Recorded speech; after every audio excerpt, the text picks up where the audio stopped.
So we got a little off track with Biden and black people, but at least no one was thinking about the Epstein files anymore.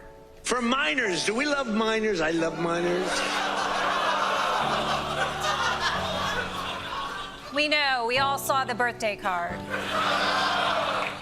Donald Trump thought he could crush Desi Lydic the same way he goes after anyone who embarrasses him in public, but this time, the whole strategy completely backfired because Desi refused to react the way Trump expected. Trump mocked her, attacked her show, and tried to brush her off as irrelevant, hoping the insult itself would become the headline instead of the joke she made about him. And honestly, for years, that formula worked for him. But then came the reality that he is the first convicted felon to become president of the United States. First convicted felon to be president of the United States.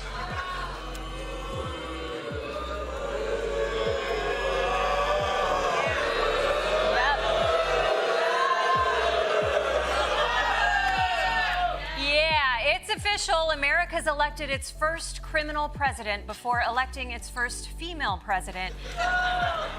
Whenever comedians mocked him, Trump would say nobody watched them anyway, but Desi Lydic calmly flipped that whole strategy on its head live on television. Instead of getting angry or defensive, she responded with this quiet confidence that made Trump's attack look emotional and desperate. She joked that if she were really as irrelevant as he claimed, then he probably wouldn't be spending so much time talking about her in the first place. And that one line exposed the contradiction Trump always seems to have trouble hiding. Because every time he publicly attacks a comedian, journalist, or TV host, he basically proves that the criticism got under his skin enough for him to respond. Desi then broke down his whole pattern piece by piece, explaining that when Trump says someone is failing, it usually means they hit a nerve. When he says nobody watches a show, it somehow means he watched it himself. And when he calls someone talentless, it usually means the joke landed hard enough to bruise his ego. What the actual America? We have had two qualified, accomplished women nominated for president, and both times they lost to the worst man in the whole country.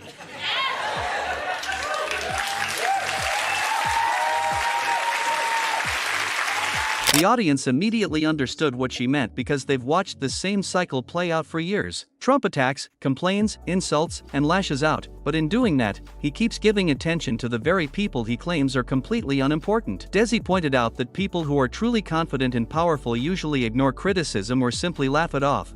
But Trump seems to treat every joke like a personal threat that demands an immediate response. Indictment is an assault on America. The Democrats may as well have karate kicked the Statue of Liberty right in the cooch. I've been watching Fox News and chugging Logan Paul's energy drink for 6 days straight, and I'm ready to Fox-plain Trump's indictment. Mao's China, Hitler's Germany, Tito's vodka. Mommy needs a drink. If they can arrest Donald Trump, they can arrest anyone who's accused of a crime. That calm observation completely changed the tone of the moment because suddenly, Trump's insults didn't sound strong anymore. They started sounding insecure. Then Desi went even further, connecting Trump's reactions to a much bigger issue about power and criticism in America. She explained that Trump rarely actually argues against the point being made about him. Instead, he focuses on attacking the person who made the point. Trump is on track to win every single swing state and the popular vote. Just like the relationship between Trump and Eric, this one wasn't close at all. Oh my God. I have 4 more years of Eric jokes. Me. Instead, he attacks the person making the point. A reporter becomes dishonest, a judge becomes biased, a comedian becomes untalented, and a prosecutor becomes politically motivated. The message itself never gets answered because Trump shifts the focus toward destroying the messenger. But Desi calmly asked a question that completely changed the moment. If a joke or criticism is false, why not simply explain why it is false? Why respond with insults instead of facts? That question hit hard because it exposed the weakness behind Trump's entire style of public attacks. Immigrant stories are going to be a lot less inspiring in the future. My grandfather came to this country with nothing but $5 million and the clothes in his custom Louis Vuitton 5-piece trunk set. Although I have to admit, I don't totally hate the idea of buying your way into a country. Desi made it clear that criticism is normal for anyone in the public eye, but constantly trying to punish the people who criticize you is something completely different. She joked that Trump reacted a man whose private diary accidentally been revealed, and that comparison made the whole thing even more ridiculous. This is like communist level shit. If they can do this to somebody as strong and powerful as Donald J. Trump, what can they do to the rest of us? President Trump is joining some of the most incredible people in history being arrested today. Jesus was arrested and murdered by the Roman government. I don't really feel right now living in this police state. Alvin Bragg is the MAGA Republican of the Year. He just got Trump's nomination. Every angry response only confirms that the joke landed exactly where it was supposed to. She also mocked Trump's obsession with calling every negative story fake while somehow obsessing over those same stories online. Desi joked that Trump spends more time keeping track of comedians than most people spend checking their bank accounts, and the audience absolutely exploded because the image felt painfully accurate. But the strongest moment came when Desi stopped joking for a second and delivered the line that instantly started trending online. Did this guy just put a cover charge on America? It's $5 million to get in, but he'll waive it if you bring in 3 hot girls with you. I mean, I guess it beats the old way of becoming a citizen, which was to marry Donald Trump, but still. She said, "A man who constantly calls everyone else weak is usually trying to hide what scares him the most." That line completely changed the energy because it reframed Trump's behavior as fear instead of strength. Suddenly, every insult, every nickname, and every angry late-night post looked less like dominance and more like panic. Desi explained that truly confident leaders don't need to declare victory every 5 minutes or attack everyone who makes them uncomfortable. They answer questions directly, move on from criticism, and focus on leadership instead of revenge. But Trump's constant need to fight with every critic reveals just how deeply personal every public embarrassment seems to become for him. Opponent that Trump hates so much that when he goes after them, he actually becomes them. You know, the windmills. Boom, boom, boom. Windmills. Wing.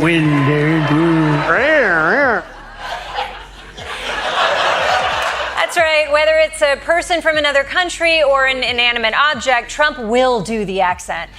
Desi also mocked the strange contradiction in Trump's public image. Have 5 American presidents in the same room together, and even rarer to have Donald and Melania in the same room together. Kudos to President Carter. We're going to be selling a gold card. You have a green card. This is a gold card. We're going to be putting a price on that card of about $5 million, and that's going to give you green card privileges plus.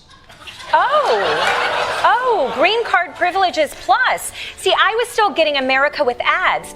Quick question. He presents himself as the toughest man in politics, yet he reacts emotionally to comedians, late-night hosts, and social media jokes on a daily basis. Desi joked that Trump treats satire like an international crisis while ignoring problems that actually deserve presidential attention.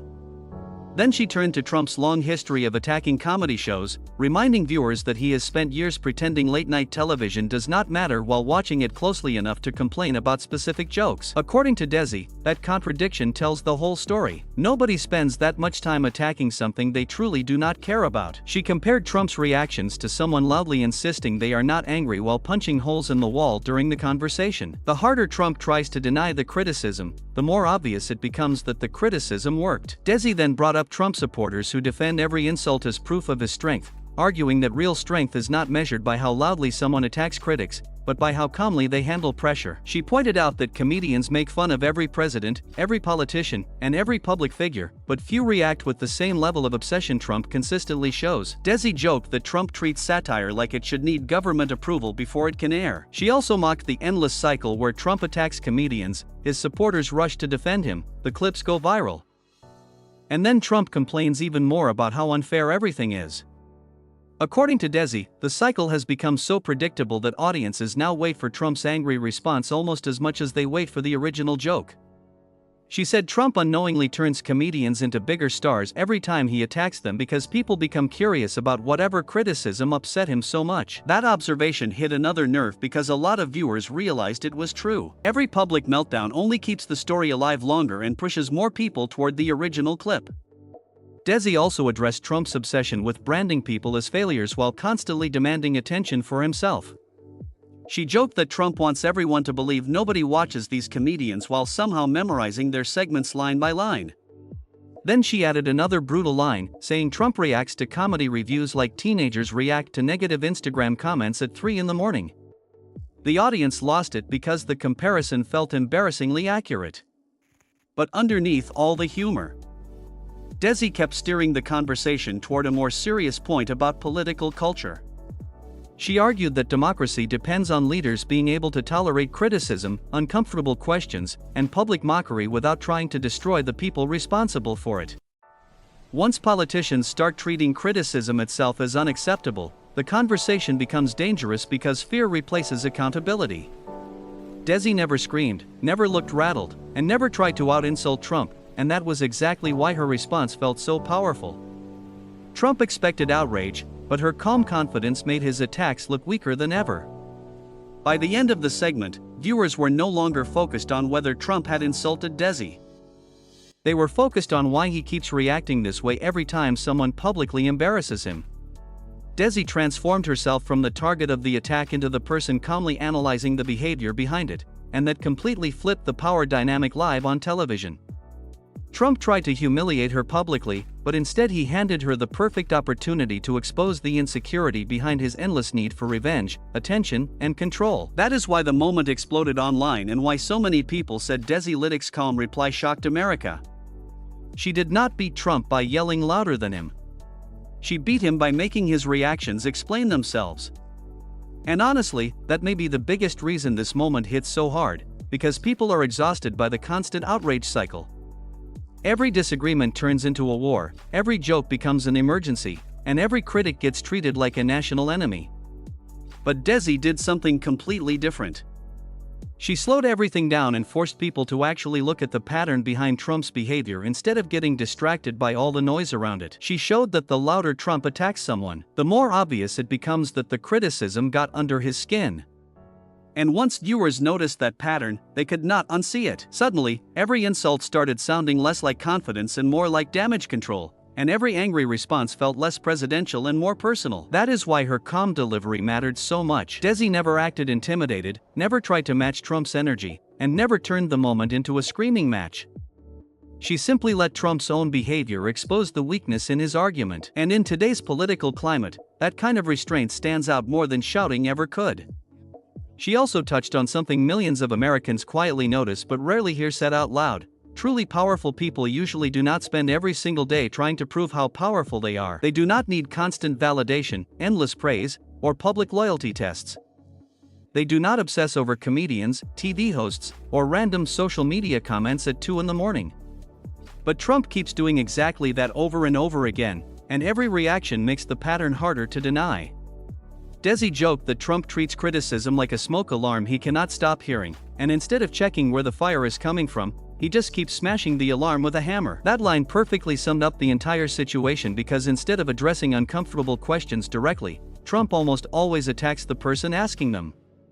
And while that strategy may energize his supporters, it also creates moments like this where the reaction itself becomes bigger than the original criticism.